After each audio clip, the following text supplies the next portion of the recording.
Hola amigos, bienvenidos a un episodio más aquí a tu canal de YouTube Dr. Zamarrón MD, y vamos a visitar al especialista en cardiología. Van a ver que ese es un tema muy importante, como ya lo vieron ahí en la miniatura, así que acompáñenme. Hola maestro. Hola, bienvenido. Muchas gracias. Más adelante. Sí, gracias. Para empezar, doctor, ¿qué es exactamente un cateterismo cardíaco y cuál es su finalidad principal? Bueno, en general se conoce cateterismo o cateterizar cuando se introducen dispositivos o tubitos que se llaman catéteres. Pueden meterse a través de las venas o las arterias. Pueden servir para diagnosticar algunos problemas del corazón, de las arterias o incluso del sistema eléctrico del corazón o de las válvulas. Pero lo que conocemos de forma común como cateterismo es un estudio que trata de revisar las arterias del corazón por dentro. Básicamente para eso sirve. Ahora, ¿existen distintos tipos de cateterismo cardíaco o finalidades específicas dentro del mismo procedimiento que nos está hablando de ir a las arterias del corazón? Sí, claro. Primero tenemos el cateterismo diagnóstico, ¿verdad? O la angiografía diagnóstica, que sirve para determinar el estado actual de las arterias. Ya que tienes ese conocimiento, planeas si es necesario tratar de destapar alguna de las arterias, dependiendo de varias características. Pero primero se hace el diagnóstico y después se planea y finalmente se da el tratamiento, ¿verdad? Ahora, específicamente, ¿en qué situaciones se indica realizar este cateterismo cardíaco enfocado al que es de las arterias del corazón? Sí. Tiene varias finalidades. Una de las finalidades es tratar pacientes con enfermedades de las arterias del corazón agudas. Significa que el paciente puede tener un infarto en evolución, es decir, que se cierra completamente la arteria, o en otros casos, en pacientes que tienen una enfermedad crónica estable. En el primero de los casos, definitivamente lo usas para salvar la vida del paciente, salvar el corazón. Se obstruye por un coágulo, vas y tratas la arteria en ese momento y se salva lo que estaba en riesgo. Y en los otros casos, cuando una persona tiene enfermedad de las arterias del corazón crónica, es decir, que se ha estado obstruyendo poco a poco las arterias, cuando tienen muchos síntomas y a pesar de los medicamentos, tienen una calidad de vida disminuida, es decir, hacen pocos esfuerzos y tienen molestias y eso les merma en su vida día a día y tienen suficiente obstrucción, se intenta abrir la arteria para quitar esas molestias, ¿no? Este tema yo creo que es fundamental, es algo pivote, el saber la diferencia en el llamado síndrome coronario agudo y síndrome coronario crónico. ¿Nos podría primero empezar hablando por el síndrome coronario agudo? ¿En qué consiste? También es importante que nos diga qué molestias las personas pueden llegar a tener para saber que están presentando esta situación de emergencia. ¿Qué estudios podría llegar a requerir un médico para diagnosticar que está sucediendo esto? Mira, el síndrome coronario agudo se caracteriza por obstrucción total o parcial de una arteria del corazón que no se tenía previamente.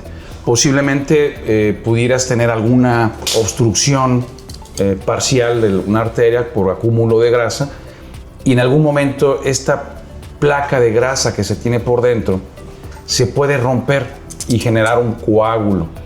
Este coágulo va a obstruir, puede ser totalmente o parcialmente. Si se obstruye totalmente la circulación, estamos ante un infarto agudo del miocardio. ¿Qué siente la persona? Habitualmente una opresión en el pecho, una molestia que oprime. A veces falta el aire, a veces se suda, dan ganas de evacuar o de orinar. Y esto tiene que llevar a la persona a acudir rápidamente a un sistema que le permita destapar esta arteria. De principio, lo mejor que se puede hacer, o lo más recomendado, es destaparla mecánicamente. Como estábamos comentando ahorita, destaparla con cateterismo cardíaco. Y en otros casos, cuando esta obstrucción no es total, puede ser parcial o puede ser que tenga parcialmente obstruida la circulación y que de repente el vaso se haga un poquito más grande y permita cierto flujo de sangre, podemos estar ante un síndrome que se llama angina inestable o infarto sin elevación del segmento ST. El paciente sigue estando muy grave, pero no tiene una oclusión total. En esos casos todavía tienes tiempo de planear cuál es el mejor momento para llevar a la persona a un cateterismo. Si reúne ciertas características de un riesgo alto para morir o tener un infarto pronto, tenemos que llevarlo lo más rápido posible. Y hay otros que cuando haces un cálculo de riesgo, te dan riesgos no tan altos y podrías manejarlos inicialmente con tratamiento médico conservador y hacer algunos estudios para determinar qué tan necesario es el cateterismo y qué tan pronto se debe hacer. Ahorita nos hablaba de un término que llamó segmento ST. ¿Nos podría entonces decir cómo es que ustedes diagnostican cuando llega la persona con estas molestias que ya nos habló para saber si es un infarto con elevación del ST o si no tiene esa afección de elevación del ST? Exacto. Sí, eso es de las cosas más importantes y relativamente sencillas de hacer, porque en cualquier sistema de urgencia debería haber un electrocardiograma y una persona capaz de interpretarlo en menos de 10 minutos. Entonces, la persona empieza a tener las molestias, llama al sistema de emergencias, va por la ambulancia o llega como puede a un sistema de urgencias. En ese momento tienen que realizarle un electrocardiograma. Un electrocardiograma sirve para ver la actividad eléctrica del corazón y da ciertas manifestaciones cuando hay oclusiones totales o parciales. Cuando hay una oclusión total de una arteria, uno de los segmentos del electro se eleva. Ese está bien definido y bien claro. Cuando tiene esta elevación del segmento ST y la persona está cursando con un cuadro característico de angina, en ese momento, sin esperar marcadores de sangre, sin esperar estudios muy complejos, en ese momento se debe de hacer el diagnóstico y se tiene que estar optando por el mejor tratamiento posible, que ya lo comentamos, cateterismo cardíaco.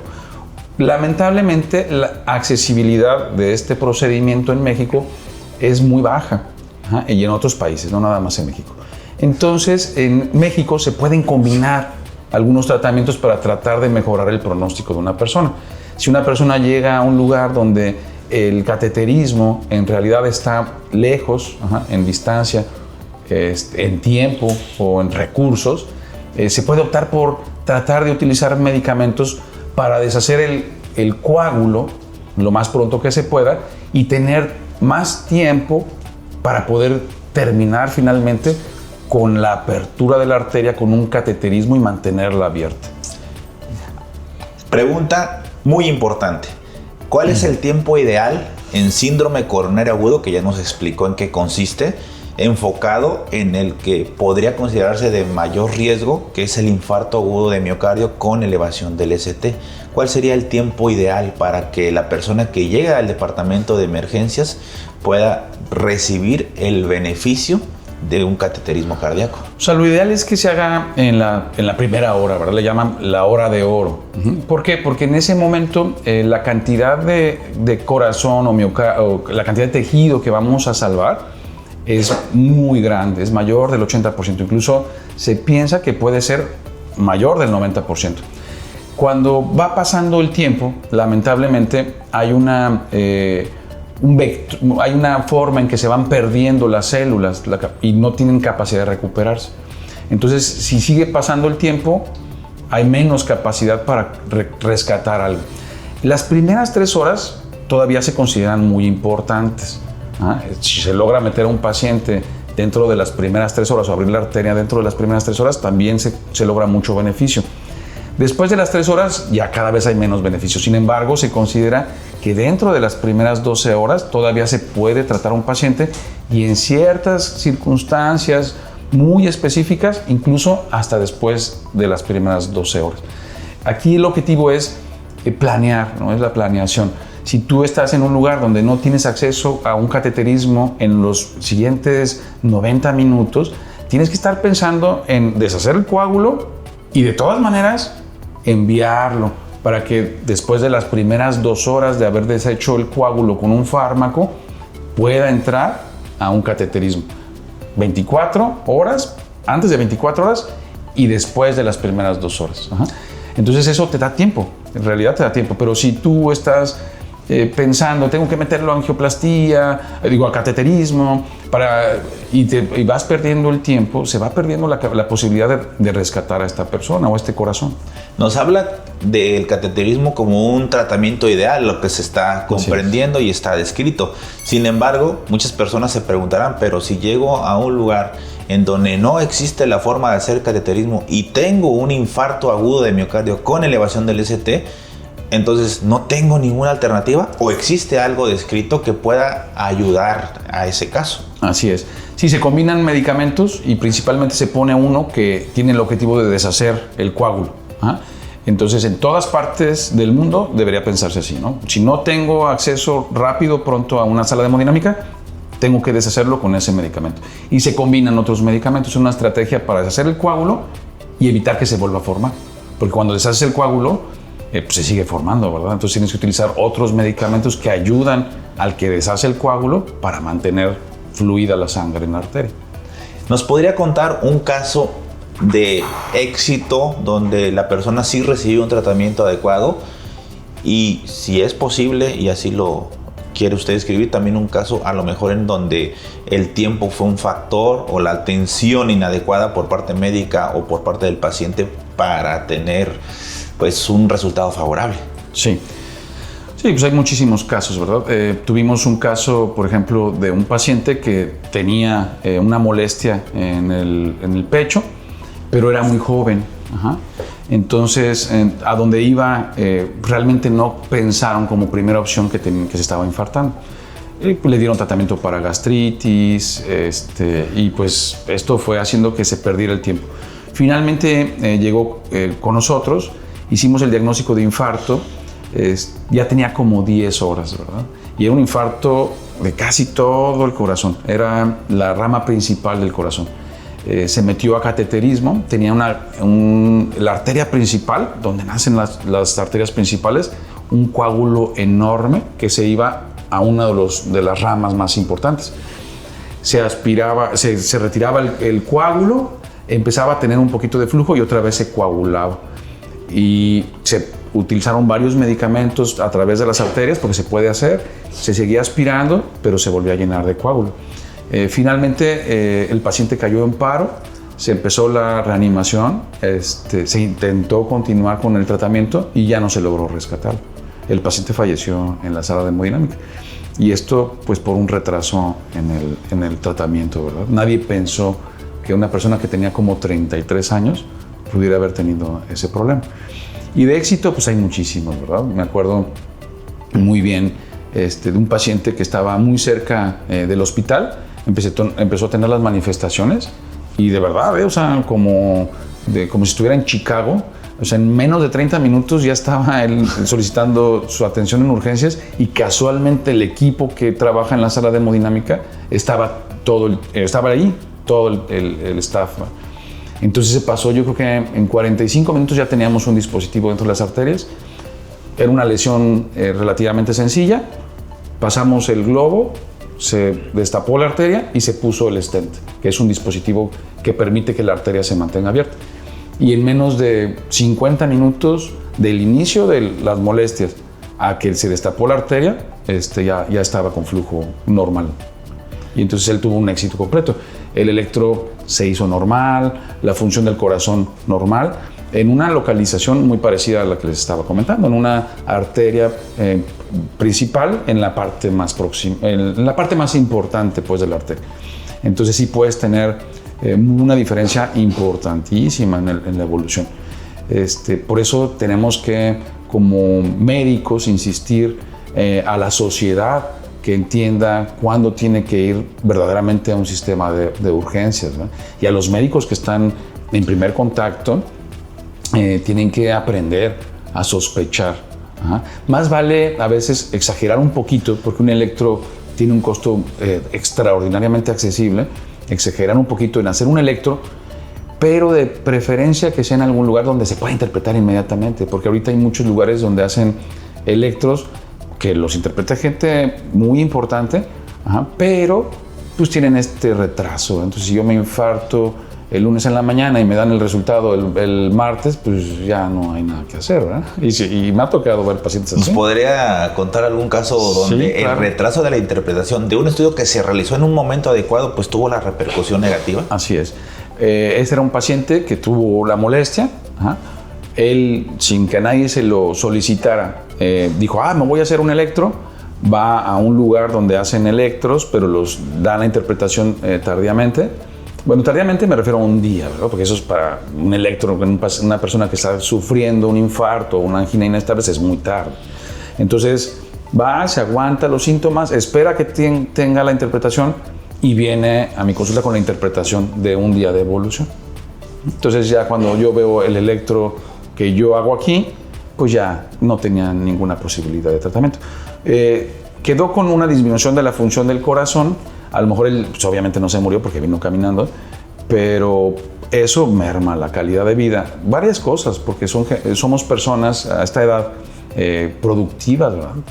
Tienes hijos, entonces sufrir un infarto sin tratamiento que te va a limitar en tu capacidad para trabajar, va a hacer que tengas más tiempos de incapacidades, etcétera. Pues esto genera un costo importante a la familia, a la persona, a la familia y a la sociedad, ¿no?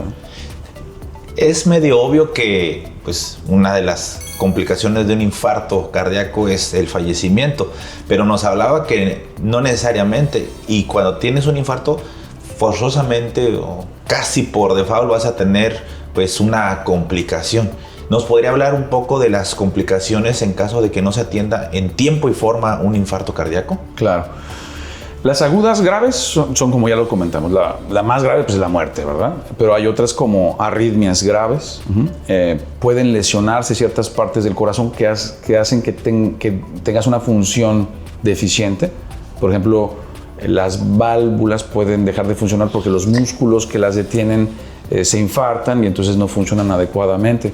El corazón se puede romper y esto genera salida de sangre del corazón al espacio que lo rodea, a la vaina que lo rodea, y esto apretar el corazón y también generar un problema grave que pone en riesgo la vida. Y las otras complicaciones son más crónicas, ¿verdad?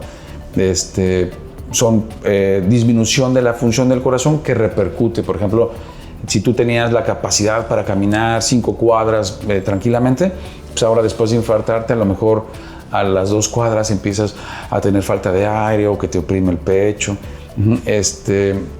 Y esto pues acarrea otras situaciones, ¿verdad? Eso se le llama insuficiencia cardíaca y esto pues tiene otras complicaciones como arritmia, formación de coágulos dentro del corazón, etc. Muy importante que se atiendan entonces en tiempo y forma con todos los datos que les ha ido comentando el doctor Álvaro Ramírez para que pues 1, se salven su vida y 2, pues queden con una buena función. De hecho es uno de los clásicos actualmente en pacientes graves, es no solamente tener sobrevivientes, sino personas funcionales incorporadas a su entorno. Ahora, ¿nos podría también decir de aquellos casos, aquellas personas en los cuales dicen, seguramente algunos de los que nos están viendo diciendo, pero a mí no me dolió el pecho, yo tuve otra manifestación y resultó que era infarto? ¿Por qué pasa? ¿En quiénes pasa? ¿Y qué significa esto de que pues, no tienes un dolor o unas molestias típicas? Sí, no es tan poco frecuente como nos imaginamos, eso es lo malo. ¿En quién sucede más que se esté infartando y no tenga las manifestaciones que salen en las películas o lo que acabo de comentar, que es la característica universal? Sobre todo en mujeres, en diabéticos y en extremos de edad, ¿verdad? En gente muy anciana y en muy jóvenes. Pero en el intermedio hay muchísimos también que no cursan con un cuadro característico, que es lo que a veces confunde, como el primer caso que comenté. ¿En quiénes tenemos que sospechar? Una molestia en el pecho que normalmente no tenías y te genera una sensación muy desagradable, tiene que considerarse como un equivalente hasta no demostrar lo contrario. Se dice que a partir del epigastrio, que es la boca del estómago, hacia arriba, considerando la parte de adelante del pecho, la espalda, los brazos, el cuello y la mandíbula, pueden ser manifestaciones de una situación como un infarto del miocardio, porque tenemos un origen embriológico similar. Entonces hay personas que pueden tener sensación de apretado la mandíbula. Mi papá sí le pasó. Mi papá tenía sensación de que apretaba la mandíbula cuando hacía ejercicio, y como él tenía una radiculopatía cervical, que tenía un problema en las vértebras del cuello, porque también se le corría hacia un brazo, él pensaba que era esto. Jugábamos básquetbol y se detenía, me acuerdo. Y decía, ay, qué raro. Bueno, entonces un día estaba haciendo bicicleta fija y mi hermana dice, oye, papá, le estás dando muy poquito, vamos a subirle a la carga. Y como ya no estaba haciendo impacto, sintió esta molestia en la mandíbula, apretaba el brazo, dijo, es una angina. Y vino a hacerse sus estudios él solo y terminó con una cirugía de revascularización. Bueno, ahorita vamos a ir ahora profundizando al síndrome coronario crónico, que es algo de lo que está describiendo. Pero antes de eso, quiero que nos diga qué atención va a recibir la gente como de forma integral cuando están presentando un síndrome coronario agudo, que es la obstrucción rápida, progresiva y obviamente aguda, como su nombre lo dice, de las arterias del corazón. En el departamento de urgencias, digo, obviamente el pivote ya nos lo dijo, destapar las arterias, pero en torno a eso, ¿nos podría explicar para que la gente se imagine qué es lo que van a recibir de tratamiento, o si llevan a algún familiar o amigo al departamento de urgencias, qué es lo que va a recibir de manejo? Sí. Cuando llega el paciente y se hace ya la persona y se hace el diagnóstico, entonces ahí el primer contacto es el urgenciólogo. El urgenciólogo tiene que empezar a utilizar algunos medicamentos. Primero, pues bueno, el tratamiento inicial es como dicen las guías, ¿verdad? Si necesita oxígeno, ponerle oxígeno. Si necesita oxígeno, dar un analgésico potente, que es derivado del opio para el dolor. Y se utilizan, dependiendo de la situación, otros medicamentos. Puede ser, si la presión está controlada, algunos medicamentos que pueden ayudar a dilatar las arterias del corazón. Y mientras, obviamente, se intenta canalizar al paciente en una vena periférica para no generar más riesgo, para poder pasar medicamentos. Le van a dar una bola de medicamentos que se llaman carga para que esos medicamentos actúen de forma rápida. Son dosis altas de medicamentos que afectan la coagulación. Y además va a recibir un anticoagulante que le dicen la vacuna, porque se pone en el tejido de la grasa, o sea, es como una vacunita. Y ahí se decide si se va a realizar la destrucción del coágulo con medicamento o si va a ir directamente a la sala de angioplastía. En el primero de los casos, el urgenciólogo es el que hace habitualmente todo. Normalmente los tienen en una unidad que se llama de choque, porque tienen un monitor constante, continuo, con al lado un desfibrilador por si tiene una arritmia que se tenga que tratar de forma inmediata, y ese sitio pues tiene medicamentos que ayudan, si un paciente cae en paro, a reanimarlo rápidamente, ¿verdad? Ya que se utiliza el medicamento que destapa la arteria, se tiene que mantener la persona en observación y se le tienen que hacer estudios seriados para ver si en realidad ese medicamento tuvo un buen efecto. Normalmente se considera entre 60 minutos y 90 minutos el tiempo en que el medicamento tuvo que haber hecho su efecto. Entonces, se le van haciendo electros y de repente empieza a descender ese segmento, esa línea que dijimos. Y si reduce suficiente, más de la mitad de lo que elevó, ya podemos decir, tiene flujo de esa arteria, ya volvió a abrir el flujo de la arteria. Si no, entonces se considera que no funcionó el medicamento. Y al final tienes que ir a rápidamente tratar de abrir la arteria. Si funciona, tienes más tiempo. A esos 90 minutos, todavía ni siquiera debería entrar el paciente, porque eso aumenta el riesgo de, como tiene todavía el efecto de los medicamentos que impiden que coagule la sangre, pues aumentas la posibilidad de que tengas complicaciones hemorrágicas y los metes luego al cateterismo. Entonces, a partir de eso tienes entre 2 horas y un día para ir a un cateterismo cardíaco. Ahora, el paciente que se decide de principio que va a ir al cateterismo, pues te ahorras lo del medicamento. Entonces, ahí el objetivo es prepararlo lo más pronto posible y de la forma más segura para que vaya a la sala de hemodinámica. La sala de hemodinámica es como un área de choque. Es casi igual que el área de choque, pero tienes el brazo del robot, que es el que te ayuda a ver por dentro las arterias. Y intentas abrirlo lo más pronto que puedas. Nos está llevando, yo creo que a imaginarnos esas arterias del corazón que están tapadas con un trombo, con un coágulo de sangre, que son la mezcla ahí de plaquetas entre sí, una red de unas sustancias que lo hace duro, que está anclado ahí a esa arteria por dentro y que no deja pasar la sangre. Pero yo creo que muchos estarán preguntando, pues, ¿pero cómo es que llega un trombo a formarse o a posicionarse en esas arterias? ¿Nos podría explicar en qué consiste para ahorita ya ir profundizando mucho más a ese momento, a esa sala de hemodinámica? Sí, en las arterias desde la adolescencia, si no tenemos cuidado con nuestros alimentación, ejercicio, tabaquismo, nos exponemos a ciertos factores, aumentamos la posibilidad de que se vayan formando placas de grasa dentro.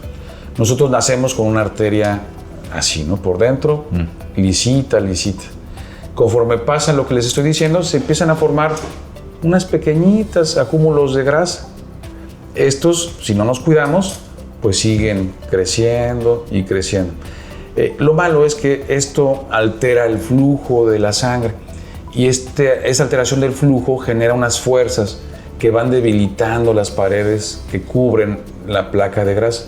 Al debilitarse llega a un punto en que se pueden ulcerar, es decir, se puede hacer un hoyito o se pueden romper.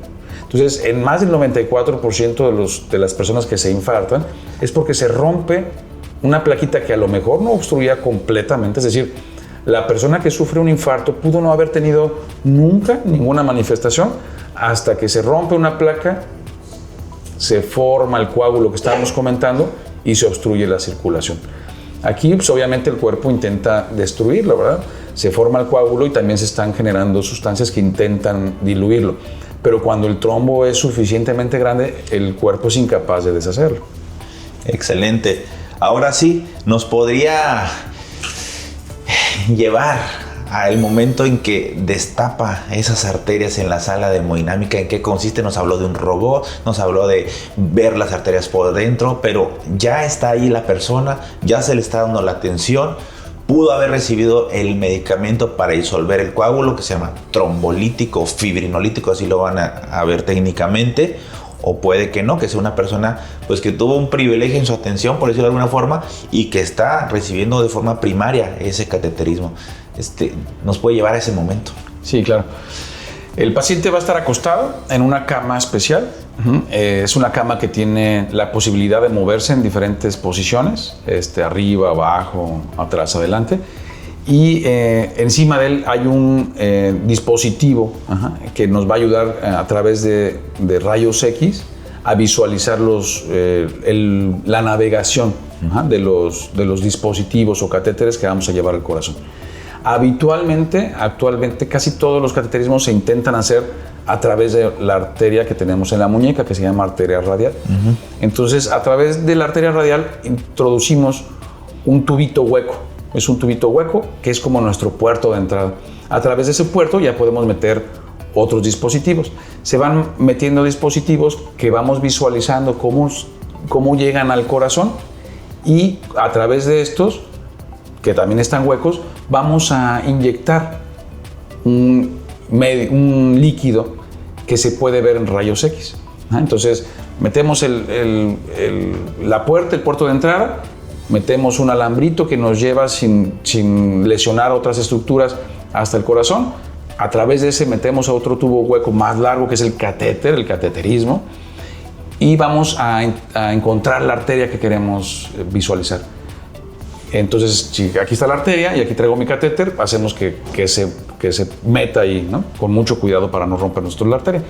Y a través del tubito que tenemos afuera, con una jeringa inyectamos un medio de contraste. Hay otros que tienen dispositivos de inyección automática, pero bueno, no varía mucho. Se inyecta y eso nos ayuda a visualizar el árbol arterial. Lo tenemos que ver de diferentes partes. Por eso este brazo se mueve, ¿verdad? Porque a lo mejor tú estás viendo, no sé, a alguien de espaldas y tú crees que es Pedro, y ya cuando se voltea dices, caray, es Juan, ¿verdad? Entonces a veces dices, pues aquí no se ve obstruida, pero te volteas hacia otra parte y dices, caray, está casi completamente obstruida. Entonces, ya que tenemos esos catéteres, los que se utilizan para tratar, tienen un diámetro interno suficientemente grande como para poder meter otros dispositivos. Metemos unos alambritos que van a hacer que atravesando desde aquí puedan llegar hasta la parte distal de donde está la obstrucción, ese alambrito. Ajá. Y a través de ese alambrito vamos a meter otros dispositivos. Ahí depende mucho de lo que decida el que está viendo, ¿verdad? Hay dispositivos que te ayudan a sacar coágulo, que pueden ser manuales o pueden ser automáticos. Hay dispositivos que son globos, que se inflan para aplastar el trombo. Y finalmente, independientemente de lo que hayas decidido, habitualmente, ya que abriste la arteria y empezó a tener flujo, terminas poniendo donde está la lesión un dispositivo cilíndrico que se llama stent. Entonces pones el stent y ya se queda abierta la arteria, ya no se recierra. Ahorita nos está remontando pues justamente a esos momentos. Yo creo que en la mente muchos ya están imaginando las arterias que llegan al corazón, cómo están tapadas, cómo las están trabajando.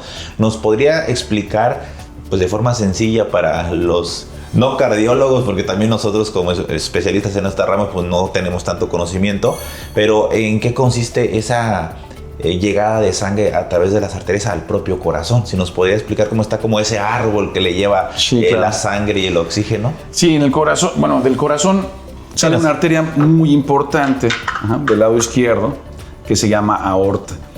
El nacimiento de la aorta está exactamente, pues obviamente, en la válvula aórtica, o sea, está en la salida inmediata del corazón. Ahí salen las válvulas que impiden que se regrese la sangre y que permiten que saque la sangre a todo el cuerpo. Las primeras ramas de la aorta son las arterias que le dan sangre al corazón, se llaman arterias coronarias. Nacen de incluso arribita de donde están las valvas de la válvula aórtica.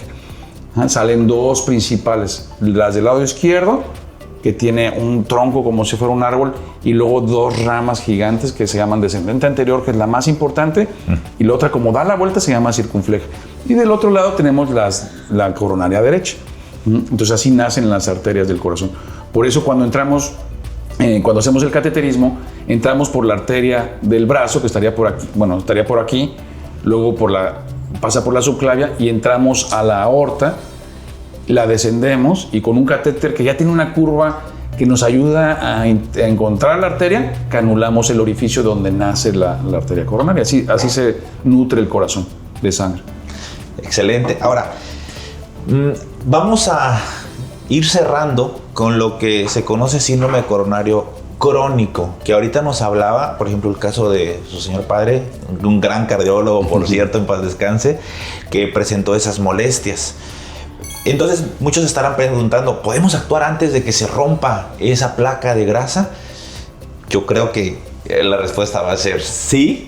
¿Y cómo entonces nos daríamos cuenta que estamos teniendo, pues no un síndrome coronario agudo, que ya hablamos ampliamente de eso, sino un síndrome coronario crónico en cuanto a manifestaciones?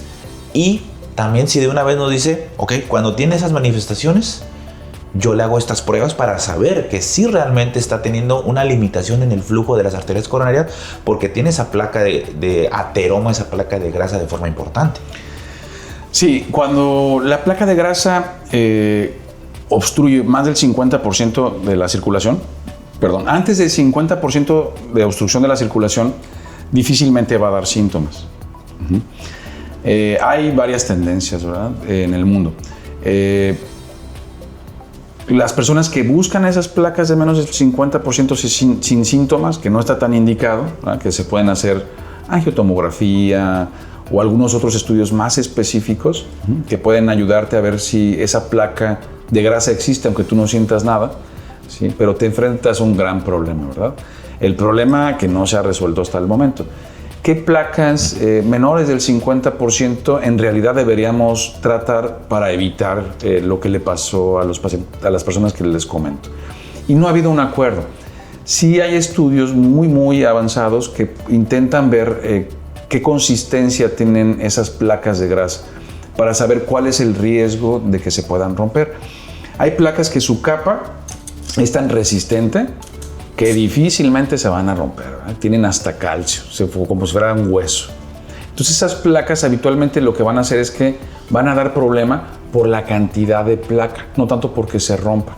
sino que pues, va creciendo hasta que obstruye 50, 75 y a lo mejor 99% la arteria, ¿verdad? Esas placas difícilmente se van a romper. ¿Cuándo estaría indicado ir a buscar algo? Es cuando una persona, como les comentaba hace rato, empieza a tener manifestaciones con el esfuerzo. El síndrome coronario crónico es cuando tienen esas manifestaciones que comentamos, que pueden ser típicas o características o no características, o presión en el pecho, o falta de aire, o molestia en la boca del estómago, en la mandíbula, en el cuello, bla, bla, cuando está haciendo algún esfuerzo. Normalmente, no sé, para llegar al transporte, haces una caminata de 3 manzanas o 3 cuadras y empiezas a ver que al final de las 3 cuadras empiezas a tener una molestia. En ese momento conviene acudir con el médico. Se dan diferentes tratamientos para tratar de hacer que la placa de grasa se haga más estable, es decir, que se haga menos propensa a romperse. Pero pues ya tienes que empezar a actuar. Para empezar, muchas veces los síntomas se confunden, como tú bien lo dijiste hace un momento. O sea, ¿qué tengo que hacer para ver si lo que tiene en realidad es lo que yo pienso que tiene, ¿verdad? Lo primero pues, es una evaluación común y corriente en un consultorio, se hace un electro, se escucha al paciente, se ven cuáles son los factores que se deben de modificar. Y hay otros estudios que son relativamente sencillos y no tan caros, que se pueden utilizar como el primer paso. Por ejemplo, una prueba de esfuerzo eléctrica, que es tener un electro mientras haces un protocolo que va haciendo que tu corazón consuma más energía y que en lugar de que tengas un flujo determinado necesario en reposo, generes una mayor necesidad y esto haga que se manifieste esta lesión que a lo mejor no siempre se manifiesta. Y ahí vas a ver algunos cambios en el electro. Si cumplen los criterios, entonces tienes que ampliar la evaluación, ¿verdad? Hay criterios de alto riesgo en la prueba de esfuerzo, en donde podrías ver muchas manifestaciones en el electrocardiograma y a lo mejor eso sí te empujaría a no tener la necesidad de esperar tanto tiempo, ¿verdad? Que hay pacientes que se les baja la presión durante la prueba de esfuerzo o que tienen una angina importante o que tienen cambios como elevación del segmento, variable, etc. Hay varias características en la prueba de esfuerzo que te obligarían a hacerlo lo más pronto posible, ¿no? Pero hay otras que te dicen, bueno, vamos a darle tratamiento médico y vamos a ver cómo evoluciona. Corrige los factores de riesgo, inicias el tratamiento con medicamentos y puede ser que la persona ya no vuelva a tener a esa misma carga de esfuerzo manifestación. Sí, existe lo que es la prevención primaria que ya nos fue dando ahí pues unos indicios de que pues, si cambiamos nuestros hábitos o si tenemos buenos hábitos desde nuestra niñez, adolescencia, juventud, pues no vamos a llegar a presentar estas placas de grasa, lo que son los autocuidados estándar, ¿no? La mesa del autocuidado, sueño, alimentación, ejercicio, estrés, son lo principal que hay que gestionar para evitar esto. Pero nos podría hablar específicamente de la prevención secundaria, es decir, qué pacientes con qué enfermedades ya de base o qué factores pues son más predispuestos a hacerlo y entonces cómo pues evitar que progresen a presentar estos síndromes coronarios. Sí, claro. Hay enfermedades que se reconocen como los factores principales, ¿verdad? El primero es el tabaquismo, que son factores que se pueden modificar, ¿verdad? Obviamente hay factores que no se pueden modificar, o sea, si yo tengo 80 años, pues no lo puedo modificar, ¿verdad? Entonces la edad es un factor, pero esos no son modificables. Los modificables son tabaquismo, diabetes, síndrome metabólico, colesterol alto, perfil de lípidos que esté alterado, presión alta, y otros factores que son como sistémicos, ¿vale? Los pacientes con lesión renal, con enfermedad renal crónica, los pacientes con enfermedades autoinmunes, por ejemplo, cierto tipo de situaciones que te aumenta la posibilidad de que empieces a formar placas rápidamente. Entonces, ¿qué se recomienda? Pues controlar perfectamente bien todos estos factores de riesgo, ¿eh? Suspender el tabaquismo, hacer ejercicio, bajar la glucosa a los estándares, la hemoglobina glucosilada, el colesterol muy bajo, el malo, tratar de subir el bueno con el ejercicio y controlar perfectamente la presión, ¿no? Entonces esto puede ayudar a evitar la progresión. La prevención secundaria a la que te refieres es pensando que esa persona ya tiene una condición que muy probablemente hable de que ya tiene una placa de grasa y lo que queremos es que no crezca, ¿no? Excelente. Bueno, creo que hemos hablado muy a a profundidad, a mi parecer, digo, para el tipo de espacio en el que estamos acerca de los síndromes coronarios, tanto agudos como crónicos. Ya nos dejó entrever que no porque seas joven no vas a poder tener esta situación. Pero ahora quiero también preguntarle algo, pues a lo mejor que puede ser medio controvertido.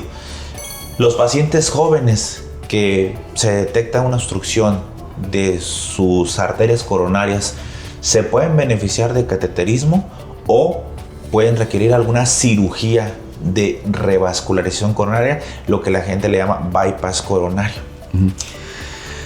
Ahí depende mucho de las características del paciente y de las obstrucciones.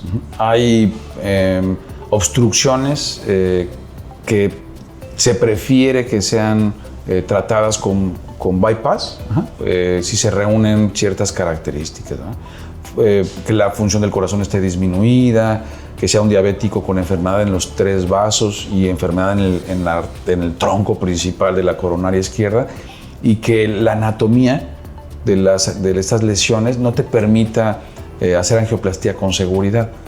O sea, a lo mejor hay quien se atreve a hacerlo, hay centros que se especializan en enfermedades complejas, así se llaman, manejo complejo. Son técnicas que no habitualmente se hacen, que se hacen en ciertos sitios y que en esos sitios tienen mucho éxito, pero cuando tratamos de llevar eso a otras partes no se tiene tanto éxito y se expone a una persona. Entonces se tienen que tomar varias cosas en cuenta. Se hacen algunos cálculos y de acuerdo a esos cálculos se decide qué es lo que conviene más en cada paciente, ¿no? Y porque muchos creen que por ser jóvenes ya en automático va a ser cateterismo sí o sí, y no, aquí nos está diciendo que existen ciertas características que pues prácticamente, entre comillas, obligarían a que se realice esta cirugía de revascularización coronaria llamada el bypass. Digo, yo sé que no le compete técnicamente u operativamente hacer eso, pero en lo agudo ahora, ¿en qué momento usted dice, sabe que no puedo destapar las arterias o no es suficiente y tiene que ir a una cirugía de tórax abierto para que entonces le hagan ese puenteo para pues mejorar el flujo sanguíneo? Sí, de principio en el agudo siempre intentas hacerlo por cateterismo, pero hay situaciones en que no se puede resolver y que te da tiempo llevarlo, porque por ejemplo el joven que les comenté al principio, pues no dio tiempo, o sea, se estaba haciendo lo necesario en la sala de hemodinámica, pero no había tiempo de transportarlo a un quirófano, abrirle el pecho, que es una cirugía muy grande, muy compleja, que amerita hacer muchas cosas, ¿verdad? Sí, cuando tú ya ves que no tienes la capacidad para realizar el procedimiento o que tienes una complicación grave dentro de la sala, porque también hay que decirlo, podemos romper alguna arteria porque tiene mucho calcio, y esto hace que pues, con la presión de la arteria la sangre se salga al espacio que les digo que lo contiene una bolsita que se llama pericardio, y esto puede poner en riesgo la vida del paciente. O que, por ejemplo, el paciente, además de tener el infarto, tuvo una complicación mecánica del infarto. Se salfó una cuerda que sostiene la válvula mitral, o tiene una ruptura de la pared libre del ventrículo izquierdo y se contuvo tantito. Entonces esas habitualmente requieren tratamiento o reparación quirúrgica.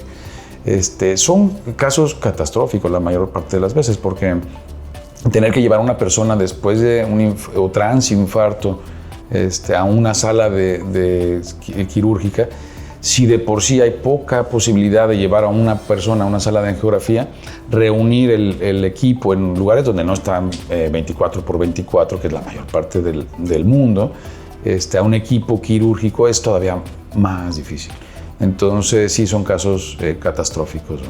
Sí, las posibilidades de una atención en esos casos se disminuyen importantemente, porque si yo siempre digo, para realizar un cateterismo cardíaco con la finalidad de poner este stent que usted comenta de forma aguda, tiene que haber un cardiólogo que sea cardiólogo intervencionista, que tenga ese adiestramiento. Primero hace medicina interna, cardiología intervencionista.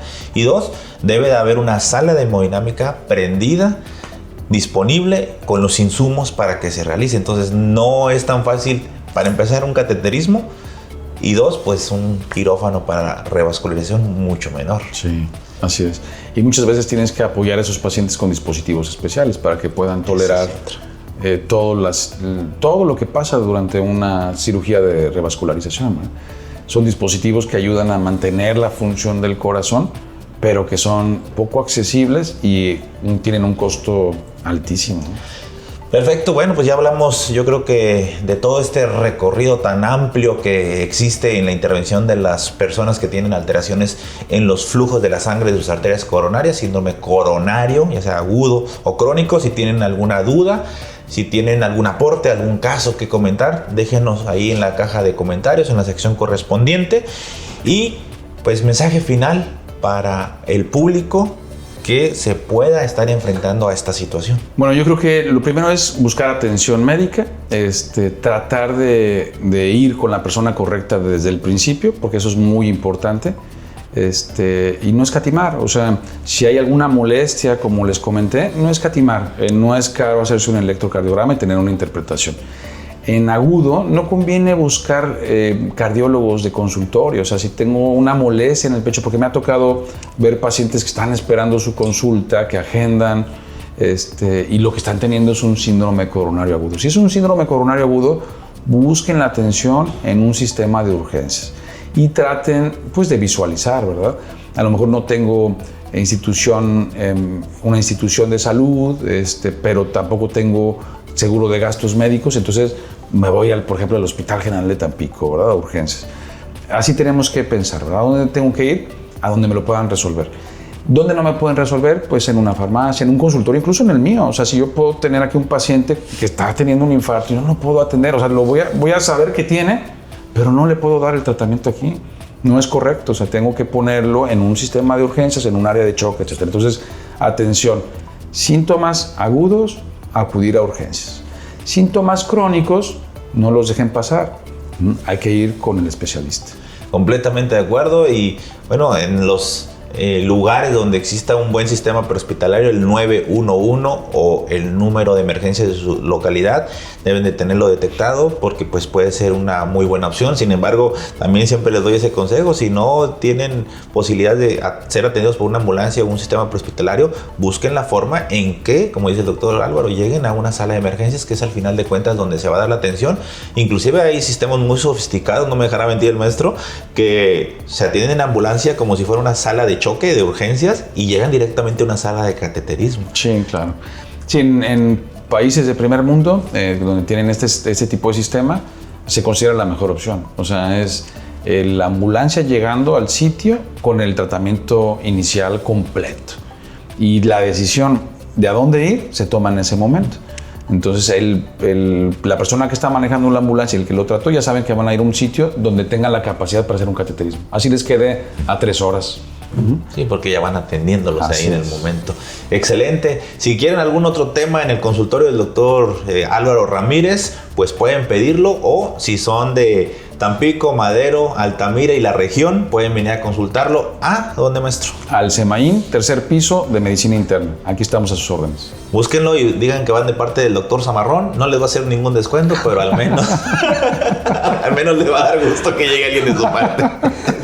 Pues muchas gracias por su tiempo, y si te gustó este tipo de contenido, esta dinámica desde el consultorio del especialista, pues pónganlo ahí en los comentarios, compartan este contenido con sus familiares y amigos, y pues recuerden también que le aplanen ahí a manita arriba, se suscriban si no están suscritos y activen la campanita de notificaciones para que YouTube les avise cada que tengamos un nuevo contenido.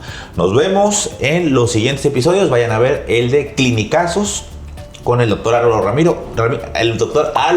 Aquí se los voy a poner para que vayan a ver acerca de esos datos de gravedad y que te pueden evolucionar a una muerte súbita, que ya tuvimos el episodio con él. Muchas gracias nuevamente y nos vemos. Gracias a ti, mucho gusto, Ever.